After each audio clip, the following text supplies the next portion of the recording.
Hi kids, welcome back to our channel. It's me again, your host. In this episode, we are going to meet another saint, and he is the first deacon and martyr. Well, without further ado, let's dive in. Saint Stephen was one of the first ordained deacons of the church. He was also the first Christian martyr. The Greek word from which we derive the English word martyr literally means witness. In that sense, every Christian is called to bear witness to Jesus Christ in both their words and their actions. Not all are asked to shed their blood. Those who do shed their blood for the faith are the greatest of witnesses. They have been especially honored since the very beginning of Christianity. Stephen was so conformed to Jesus and his holy life that his martyrdom was both a natural and supernatural sign of his love for the Lord. It also inspired the early believers as they faced the first round of brutal persecution.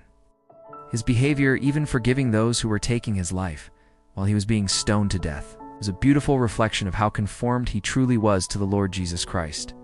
It is recorded in chapter 7 of the Acts of the Apostles, Acts 7:54-60, which immediately follows the Gospels in the New Testament. The 6th chapter of the Acts of the Apostles contains an account of the choice of the first 7 deacons of the church. As the apostles worked to continue the ministry of Jesus Christ as his elders, some of the Greek-speaking widows were being neglected in their practical needs. The 12 decided to ordain 7 deacons to oversee their care. In doing so, the deacons extended the pastoral care of the apostles, the first bishops of the early church, enabling them to attend more to teaching. Of the 7 ordained, Stephen was the oldest, and given the title of archdeacon, the chief among them. Little is known about him before this account. Like most of the early Christian leaders, he was Jewish, but may have came from among the Greek-speaking or Hellenistic believers, the ones feeling slighted in the distribution of alms. Great preaching and miracles were attributed to Stephen. The Bible records that Stephen, full of grace and power, did great wonders and signs among the people. Stephen's popularity created enemies among some Jews, members of the synagogue of Roman freedmen. They debated with him to generate evidence against him in furtherance of their persecution of the early church. They accused him of blasphemy, speaking against God and Moses. The charges inflamed the local populace, which demanded he be tried and punished.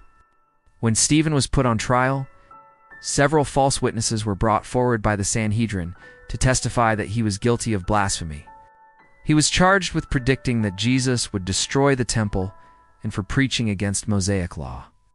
Stephen was filled with wisdom from heaven. He responded by detailing the history of Israel and outlining the blessings God had bestowed upon his chosen people. He also explained how disobedient Israel had become. Despite the goodness and mercy of the Lord, Stephen explained that Jesus had come to fulfill the law of Moses, not destroy it. He quoted extensively from the Hebrew Scriptures to prove his case. Finally, he admonished the Sanhedrin, saying, "You stubborn people with uncircumcised hearts and ears, you are always resisting the Holy Spirit, just as your ancestors used to do. Can you name a single prophet your ancestors never persecuted? They killed those who foretold the coming of the upright one, and now you have become his betrayers, his murderers. In spite of being given the law through angels, you have not kept it." It's Acts 7:51-53. As Stephen concluded his defense, he looked up and saw a vision of Jesus standing at the right hand of God. He said, "Look, I can see heaven thrown open and the Son of Man standing at the right hand of God." That vision was taken as the final proof of blasphemy to the Jews who did not believe Jesus was the Messiah or Son of God. For them, Jesus could not possibly be beside the Father in heaven. The crowd rushed upon Stephen and carried him outside of the city to stone him to death. As Stephen was being brutally stoned, he spoke his last words, "Lord Jesus, receive my spirit. How, Lord? Do not hold this sin against them." Words which echoed the very words of Jesus on the cross. Following those words, Stephen died in the Lord. Watching the trial and execution was a rabbi named Saul of Tarsus, a virulent persecutor of the early church. Shortly thereafter, that rabbi would himself encounter the Lord Jesus on the road to Damascus and be dramatically converted. His encounter is recorded in the 9th chapter of the Acts of the Apostles.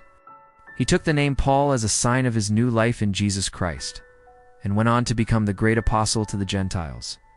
Stephen was buried by Christians, but the location of his tomb is not specified in the New Testament and may have been forgotten for a time. In 415, a Christian priest claimed he had a vision of the tomb and located Stephen's remains. A name inside the tomb confirmed the find.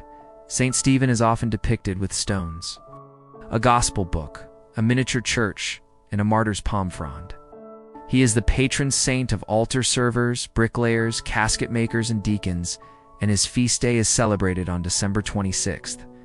As Catholics, we are all called to imitate Jesus in our own ways. The ways we imitate Jesus can be big or small, public or private, universal or deeply personal. Imitating Jesus is a lifelong and life-changing endeavor. You cannot become more like Jesus and at the same time stay as you are. To be Catholic means to be striving to live the gospel, to be striving to become more like Jesus. It is this dynamic approach to transformation that animates the human person physically, emotionally, intellectually, and spiritually, and allows us to experience life to the fullest. In John 10:10, God constantly calls us to new life.